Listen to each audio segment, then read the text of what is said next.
Il est 20 h, bonsoir à tous. Voici les titres de l'actualité de ce samedi. Nous reviendrons tout d'abord sur la collision ce matin de 2 avions de tourisme en Charente-Maritime. Accident qui a fait 4 morts. Nous tentons de comprendre ce qu'il s'est passé. Le président de France Télécom, Didier Lombard, se défend aujourd'hui dans une interview et affirme vouloir rester en place. Décryptage dans un instant du questionnaire sur le stress que recevront lundi les 102 000 salariés de l'entreprise. La journée mondiale du don d'organes en ce moment même. 14 000 personnes sont toujours sur liste d'attente. À suivre, le témoignage ce soir de Mathilde, 6 ans, nous l'avions rencontrée il y a 2 ans. Eh bien, elle a enfin pu être greffée du cœur. À l'étranger, l'archipel des Maldives va-t-il à terme disparaître? C'est en tout cas la crainte des autorités sur place en raison du réchauffement climatique. Elles ont lancé un appel aujourd'hui, un appel, vous le verrez, étonnant depuis le fond de l'eau.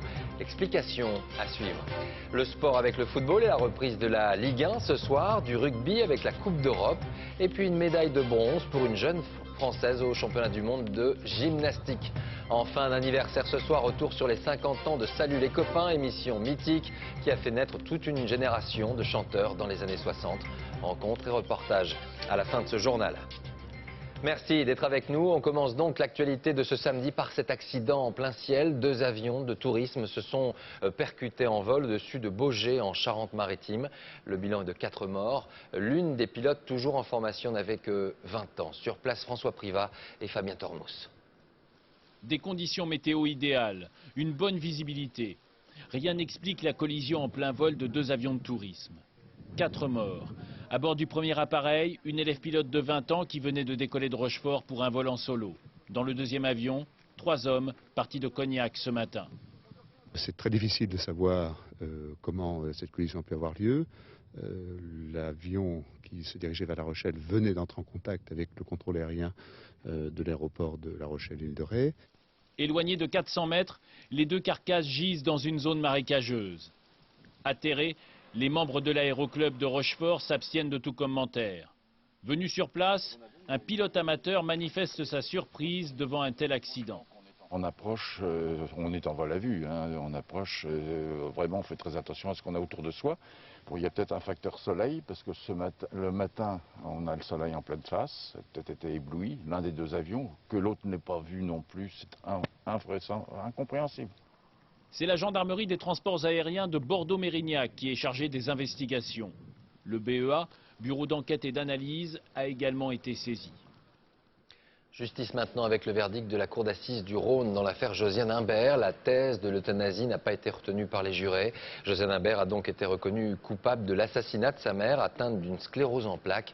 Une affaire trouble, avec donc au final une condamnation à 8 ans de prison. Denis Sébastien et Thierry Simonet.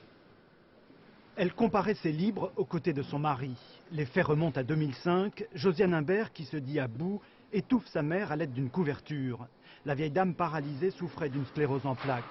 8 ans de prison, la peine est identique aux réquisitions que l'accusée elle-même jugeait trop lourdes. Non, c'est trop.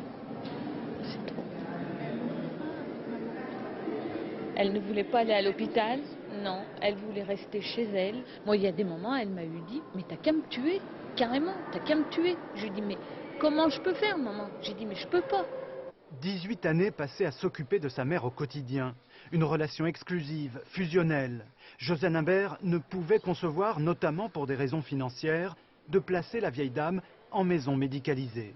J'ai plaidé la maladie, le quotidien avec un grand malade, les espoirs, les moments d'espoir et de désespoir, l'usure.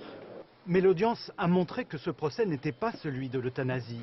Car hormis sa fille, personne dans l'entourage de la victime ne l'a jamais entendu réclamer qu'on abrège ses souffrances. L'euthanasie, elle ne l'a jamais demandé. Non, non, ça c'est pas vrai. Non, non, elle n'a jamais demandé la mort ni l'euthanasie. Le mari de l'accusé était poursuivi pour non-dénonciation de crime. Il a été condamné à 2 ans de prison avec sursis.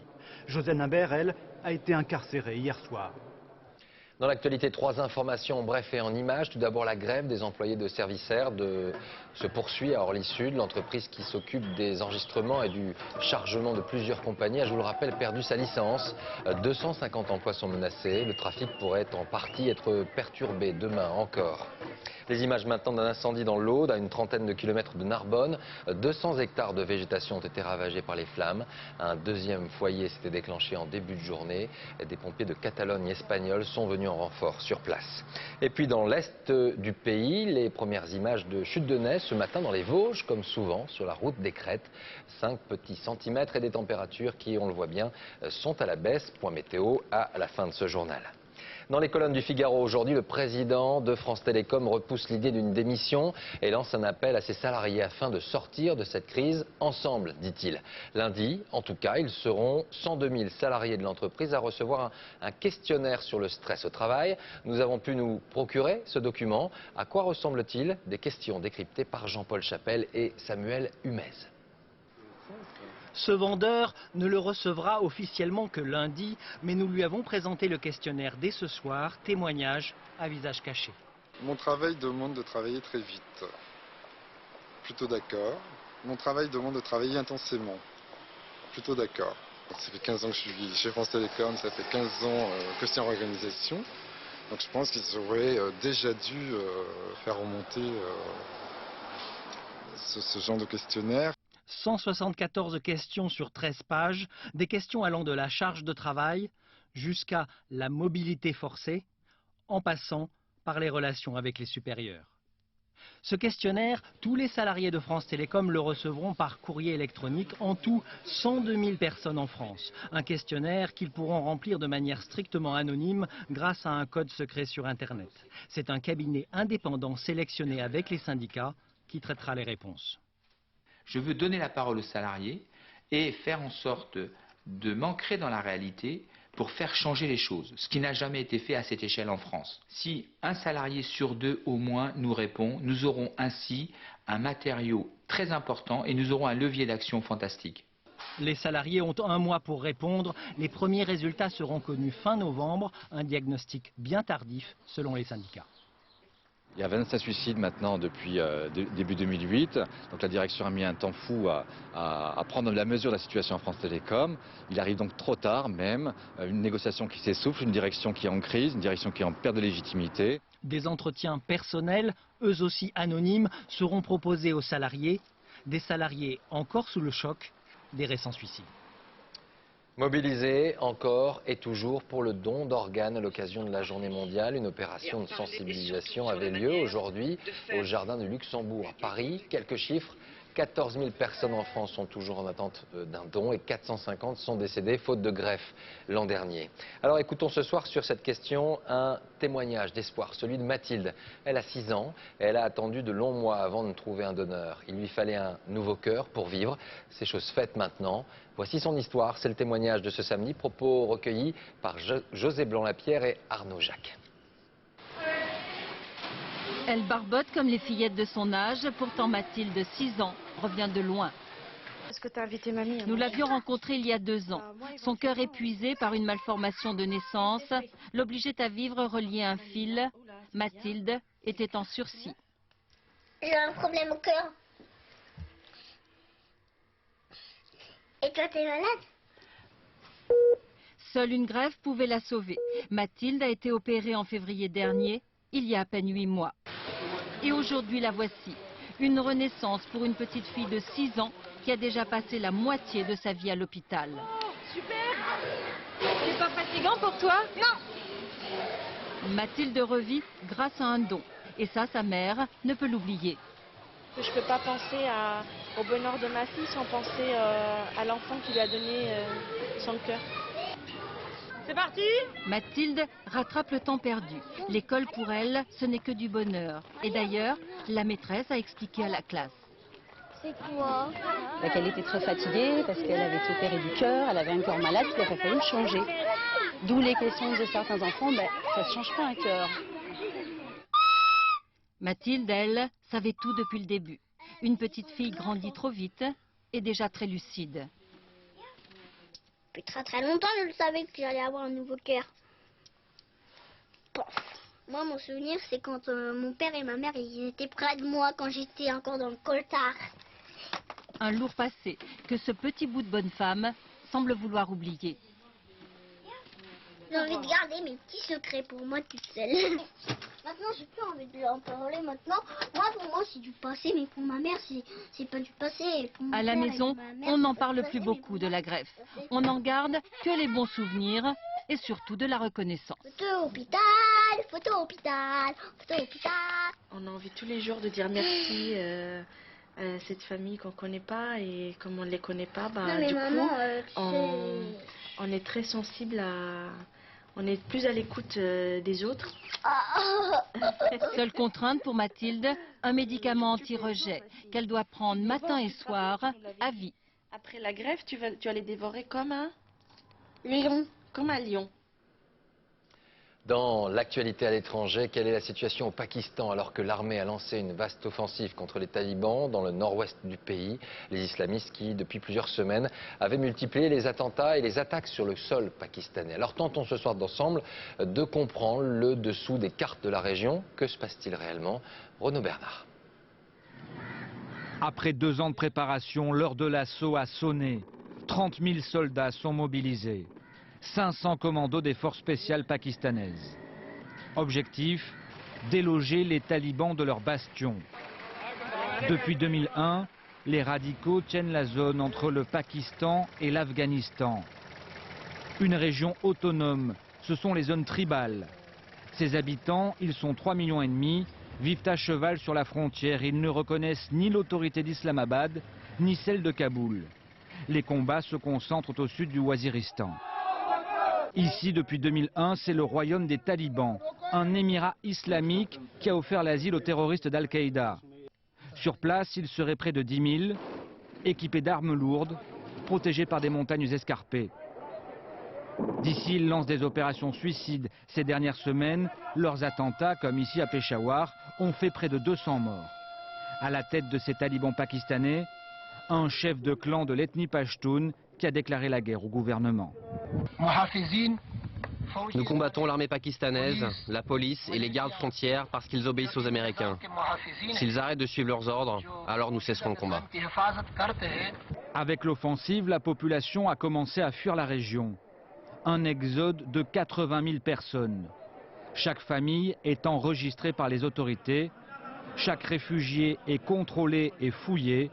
Le gouvernement pakistanais redoute des infiltrations d'insurgés. Beaucoup de monde dans les rues de Madrid aujourd'hui. Plus d'1 million de personnes que l'on appelle les Providas se sont mobilisées contre le projet de loi visant à libéraliser l'avortement dans un délai de 14 semaines. Un sujet toujours extrêmement sensible en Espagne pour la droite et l'Église catholique. Le pays reste donc divisé sur la question. Faisons le point ce soir sur la législation actuelle avec Loïc Delamornay et Guillaume Michel. Chaque vie est importante. Au pied de ce slogan en étendard, ils sont 1 million selon les organisateurs, quelques centaines de milliers selon les observateurs, à défiler contre l'avortement. Il y a quelques semaines, le gouvernement socialiste a approuvé un projet de loi alignant l'Espagne sur la plupart des pays européens en autorisant l'avortement libre jusqu'à la 14e semaine de grossesse. Le projet doit maintenant être ratifié par le Parlement et clive la société espagnole en 2 camps. Le gouvernement essaie de nous faire croire que l'avortement est un droit pour les femmes. Mais tuer des bébés ne pourra jamais être un droit. Le point le plus contesté est la possibilité qu'auraient les jeunes filles de pouvoir avorter dès 16 ans sans le consentement de leurs parents. Une fille de 16 ans n'est pas assez mûre. À 16 ans, on ne quitte pas l'Espagne sans la permission des parents, alors pourquoi pourrait-on avorter sans leur accord? Jusqu'à présent, l'avortement était autorisé mais dans des conditions très restrictives. Viol, malformation grave ou danger sur la santé psychique de la mère. Ce motif était utilisé par de nombreuses femmes voulant avorter librement. Le gouvernement déclare avoir voulu mettre fin à l'hypocrisie, mais le combat est violent avec les milieux conservateurs, comme en témoigne cette campagne des anti-avortements simulant des condamnations à mort d'enfants. Et c'est sans compter la pression de l'Église. Dans la très catholique Navarre, l'une de nos équipes avait rencontré cette jeune femme qui avait supplié les médecins sans succès. Les médecins m'ont expliqué qu'ils ne pouvaient pas pratiquer l'avortement. J'aurais dit... Je ne veux pas le garder, je ne peux pas le garder. Et j'ai supplié le docteur. Il m'a répondu, je ne peux rien faire pour vous, il a fallu que je quitte la région pour avorter. Selon les observateurs, même si elle est adoptée, la nouvelle loi n'empêchera pas la pression morale de l'Église sur de nombreux médecins. On revient en France au lendemain de la forte mobilisation des agriculteurs qui ont vu leur revenu baisser de 20% en un an. La crise est bel et bien là et Nicolas Sarkozy promettait hier des initiatives fortes avant la fin du mois. Alors quel est l'état d'esprit aujourd'hui des producteurs? Direction la Garonne, près de Toulouse, à Longage, avec Yacine Benjanet et David Fraisse. Luc Mesbah est céréalier. Hier, il était dans son tracteur pour manifester. Aujourd'hui, de retour sur ses terres, il cultive un espoir que la détresse des agriculteurs soit entendue. Moi j'ai été très étonné hier de voir des agriculteurs que je n'avais pas vus peut-être depuis 10 ans dans les manifestations et qui sont revenus se remobiliser. C'est une preuve que tous les secteurs agricoles sont en crise aujourd'hui. Près de 5000 agriculteurs hier à Toulouse. Luc Mesbah n'avait pas vu ça depuis la crise de la vache folle. Mais aujourd'hui la crise est encore plus profonde. Éleveurs, arboriculteurs ou céréaliers, tous sont touchés par la chute des cours. Aujourd'hui, on ne vit pas de notre travail. Je viens de vendre mon maïs là, à 90 € net. La tonne? La tonne, voilà. Et il y a 2 ans de ça, je le vendais 200 €. Cette année, sur mes 30 hectares de maïs, je vais perdre aux alentours de 30 000 €. 30 000 € perdus après un an de travail. La faillite se profile et face aux dettes qui s'accumulent, une seule solution à ses yeux, l'aide de l'État. Moi, personnellement, il faut que rapidement les mesures se mettent en place. Ça va nous donner un petit bol d'air. Et que le gouvernement, je vous dis, tape vraiment du poing sur la table au niveau de l'Europe pour inverser la donne. On ne peut pas libéraliser le marché agricole comme on le voit aujourd'hui. La mobilisation d'hier devrait être payante. Le gouvernement annoncera prochainement un plan d'aide aux agriculteurs. Mais Luc Mesbah rêve d'une meilleure régulation des marchés agricoles, seule solution à ses yeux pour vivre décemment de son travail. Les étudiants ont repris le chemin des facultés en France depuis près d'un mois maintenant et certains ont une nouvelle fois fait le choix, vous allez le voir, de traverser la frontière, direction la Belgique. Ils sont même des milliers à tenter l'aventure dans certaines filières paramédicales notamment.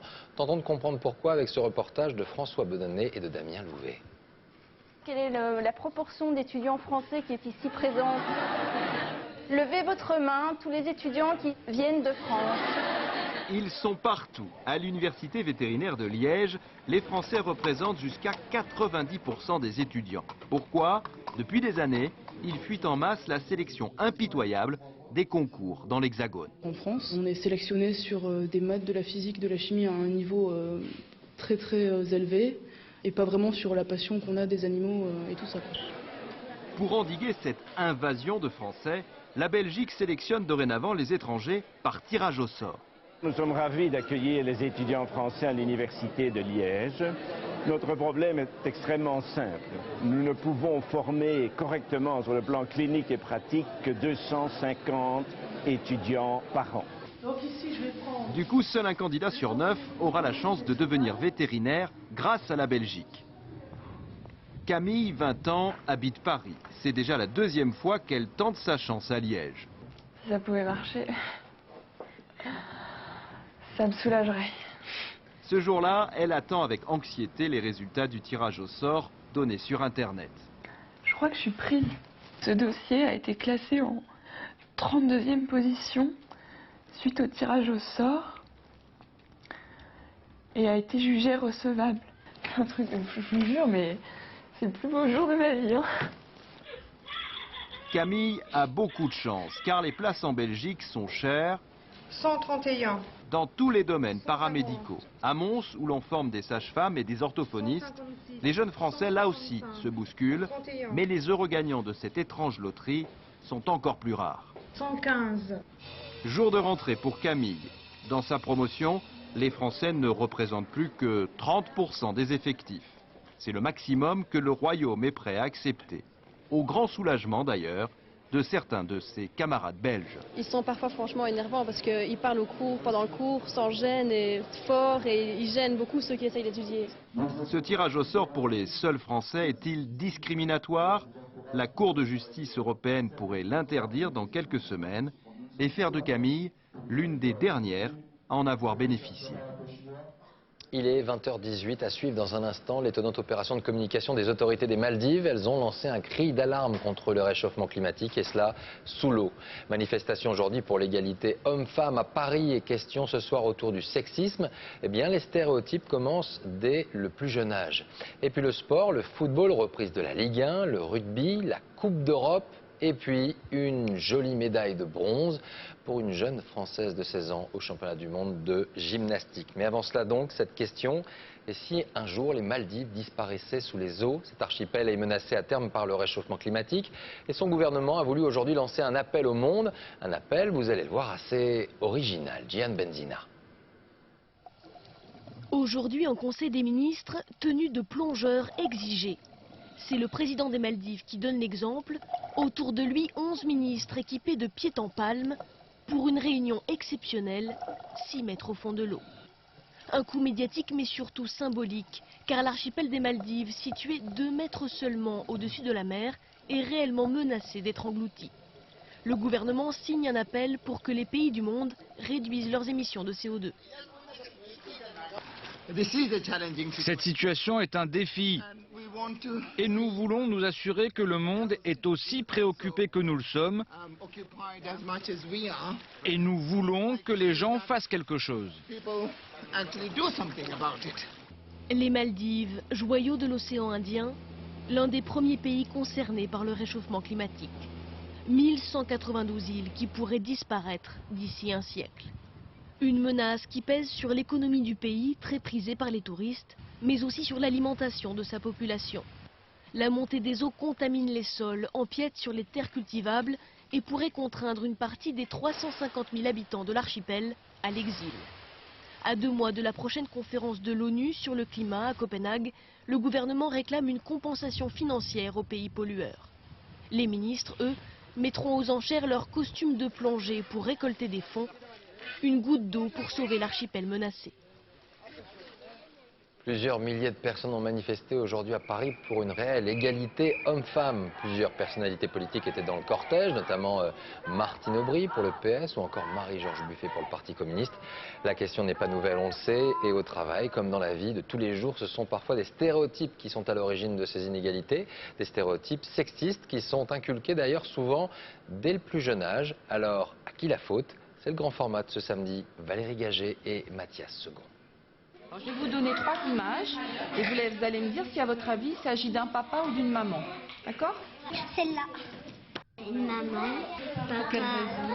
Parce qu'un tablier, il n'y a qu'un papa. Parce qu'il regarde le journal.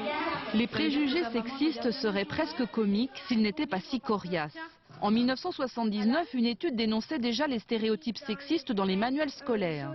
30 ans plus tard, loin d'avoir disparu, ils sont seulement moins grossiers, plus insidieux. Comme cette image qui montre un papa dans la cuisine en suggérant bien qu'il n'y est pas à sa place. Dans cette classe de CP, l'enseignante utilise des albums illustrés pour démonter les préjugés. Pour le conduire. Par exemple, là, avec l'album sur le dinette dans le tractopelle, on va pouvoir déconstruire tous les stéréotypes sur les jouets dits de filles, les jouets dits de garçons. Comment aujourd'hui dans notre société ils sont catégorisés en 2 catégories, rose et bleu.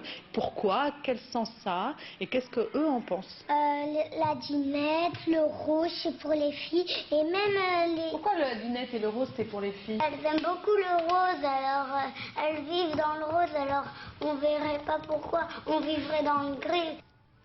Les auteurs d'albums sont en majorité des femmes. Est-ce de l'autocensure ou une reproduction inconsciente des normes dominantes?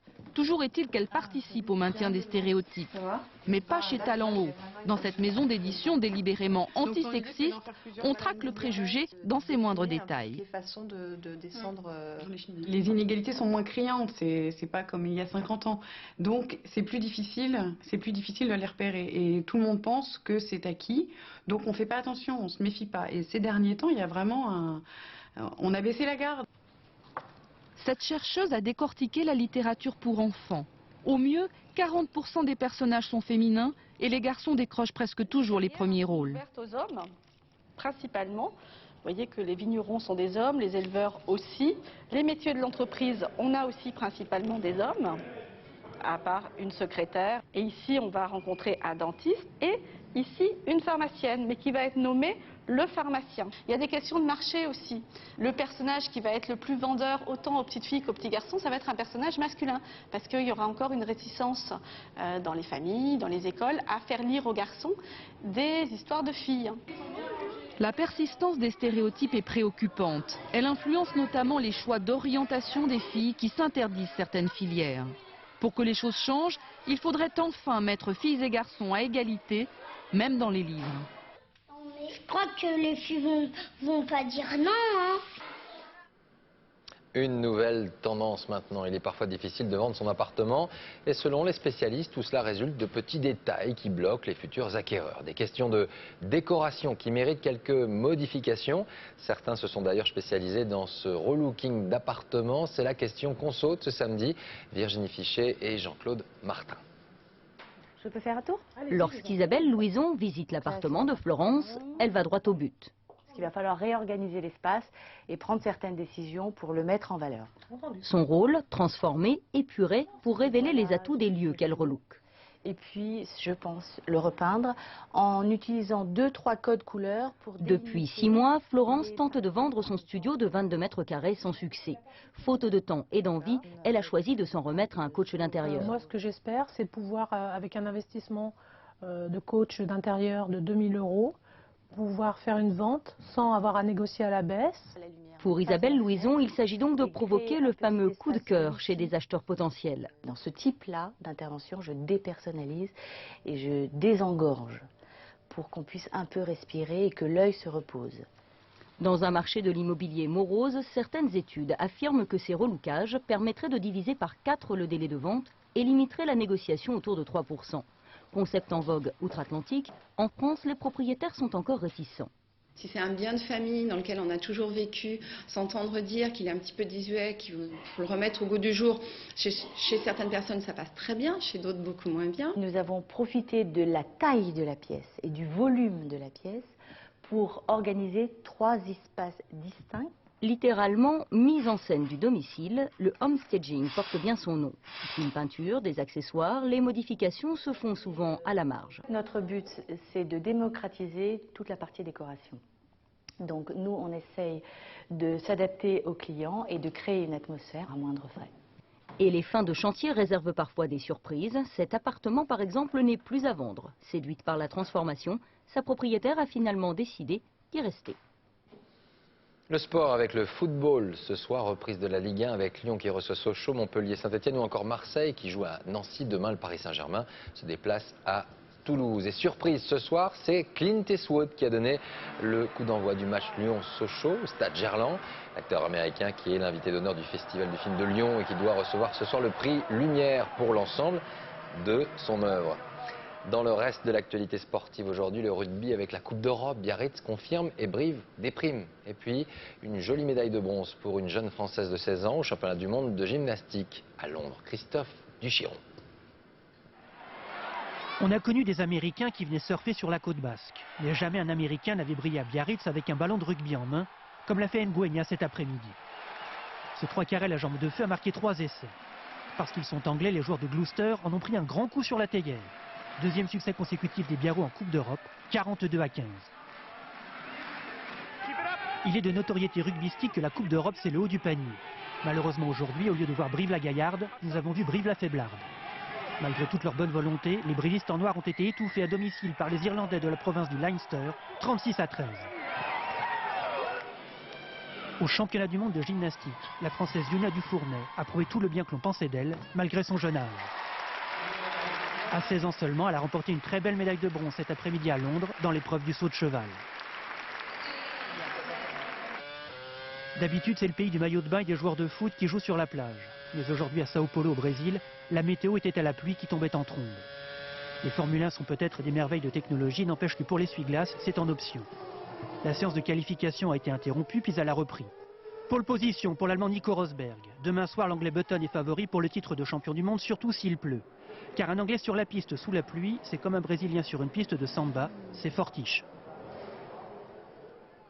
Un petit retour en arrière ce soir avec l'anniversaire d'une émission qui allait devenir mythique sur les ondes d'Europe numéro 1 en 1959.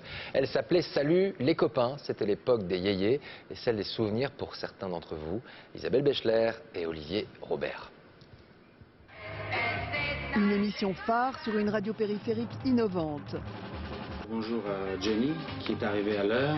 Bravo. Pour une fois, je ne saurais assez te féliciter. Hein. Merci.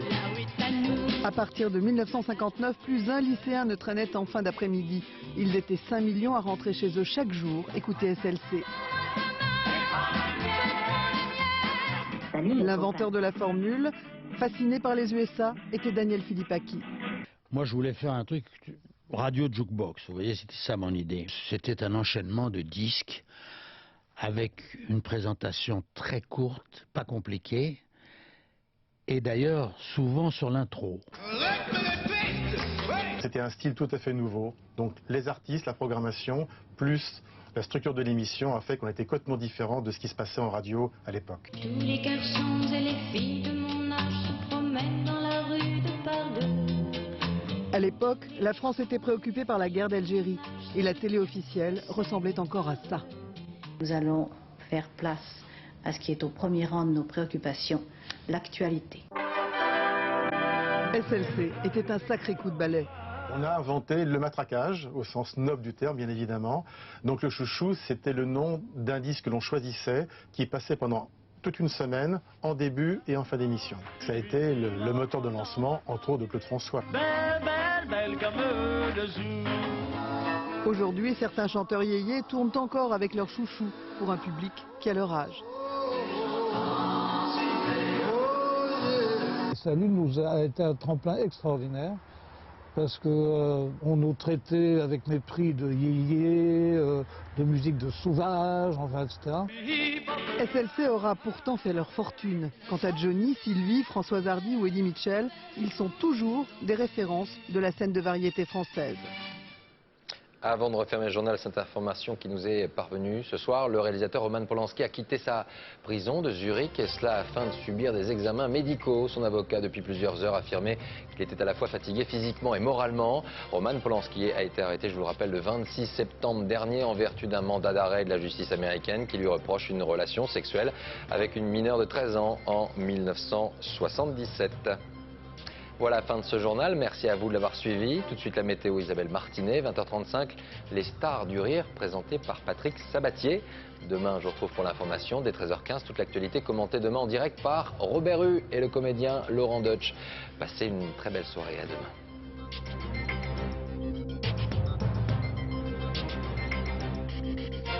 L'info en continu, c'est aussi sur France2.fr.